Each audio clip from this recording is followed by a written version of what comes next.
जय हिंद बच्चों। क्वेश्चन है बायोलिस्टिक्स जिसे जीन गन भी बोला जाता है इज सुटेबल फॉर। पहला है डिसआर्मिंग पैथोजन वेक्टर, सेकेंड है transformation of plant cell, third है constructing recombinant DNA by joining with vector and fourth है डीएनए फिंगर प्रिंटिंग। समझते हैं। एक्चुअली ये जो बायोलिस्टिक्स है या फिर जिसे हम लोग जीन गन के नाम से भी जानते हैं,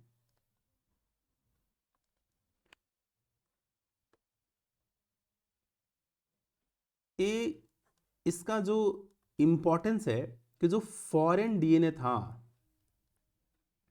या फिर जिसे हम एलियन डीएनए बोल रहे हैं, इस एलियन डीएनए को होस्ट सेल के अंदर हम इंसर्ट करते हैं। होस्ट सेल के अंदर हम इंसर्ट करवाते हैं with the help of biolistic या फिर जीनगन मेथड। अब इसमें करते क्या हैं, इसमें जो सेल है, होस्ट सेल है, सेल्स को हम बम्बार्ड करवाते हैं। Cells are bombarded with high velocity, जिसका स्पीड बहुत ही ज़्यादा होता है, with high velocity micro particles.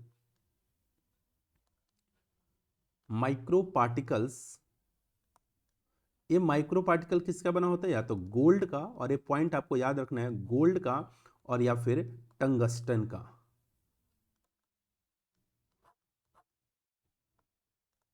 Coated with DNA, coated with DNA. यानी बायोलिस्टिक में यही काम करते हैं कि जो सेल्स होता है उसको हम बम्बार्ड करवाते हैं with high velocity micro particle of gold और टंगस्टन, जो डीएनए को कोट किए हुए रहता है। ये होता है जीनगन या फिर बायोलिस्टिक मेथड। ये इसलिए करवाया जाता है क्योंकि हमें जो होस्ट सेल है, होस्ट सेल को ट्रांसफॉर्म करना है। यहाँ पर होस्ट सेल अगर हम बात कर ले प्लांट, तो हमें प्लांट का क्या करवाना होता है? ट्रांसफॉर्मेशन। यानी लिख सकते हैं ये बायोलिस्टिक मेथड इसलिए होता है कि प्लांट सेल का ट्रांसफॉर्मेशन करवा दिया जाए। ठीक है, यानी इसका सही स्टेटमेंट क्या होना चाहिए? B, transformation of plant cell. B statement ही सही होगा। लेकिन रिमेनिंग ऑप्शंस को देखते हैं एक बारी। रिमेनिंग ऑप्शन में क्या दे रखा है? पहला है डिसआर्मिंग पैथोजन वेक्टर। एक्चुअली एक ऐसा मेथोडोलॉजी है कि जो पैथोजेन था, उस पैथोजेन को, ये पैथोजेन जनरली हार्मफुल है, डिजीज कॉजिंग है, हम इसको हार्मलेस बना देते हैं, जो हमें नुकसान नहीं पहुंचाता है। जैसे एक एग्जांपल ले लेते हैं, एग्रोबैक्टीरियम ट्यूमिफेसियंस। अब एग्रोबैक्टीरियम ट्यूमिफेसियंस एक ऐसा बैक्टीरिया था जो डिजीज कॉजिंग था, लेकिन हम इसको क्या कर दिए? इसको मॉडिफाई करके डिजीज कॉजिंग अब नहीं रहने दिए, है ना। तो इस प्रोसेस को बोलते हैं डिसआर्मिंग पैथोजेन वेक्टर। अब यहां पर हम ऐसा कोई भी काम नहीं कर रहे हैं, है ना। बायोलिस्टिक में काम नहीं होता है, इसलिए ये स्टेटमेंट गलत है। नेक्स्ट जो स्टेटमेंट है, बी तो सही है। सी, constructing recombinant DNA by joining with vector. Actually जो वेक्टर है, वेक्टर के साथ किसी फॉरेन डीएनए जिसके अंदर कोई डिजायरेबल कैरेक्टर है, इस फॉरेन डीएनए को जोड़ने के लिए, रिकॉम्बिनेंट डीएनए बनाने के लिए सबसे पहले हम क्या करते हैं? कोई रिस्ट्रिक्शन एंडोन्यूक्लियस एंजाइम का एक्शन देते हैं। इसके कारण जो डीएनए फ्रैगमेंट्स मिलता है, इन डीएनए फ्रैगमेंट्स में सेम स्टिकी एंड का फॉर्मेशन होता है। यानी दोनों जो फ्रैगमेंट मिला, इसके अंदर स्टिकी एंड क्या होता है? सेम।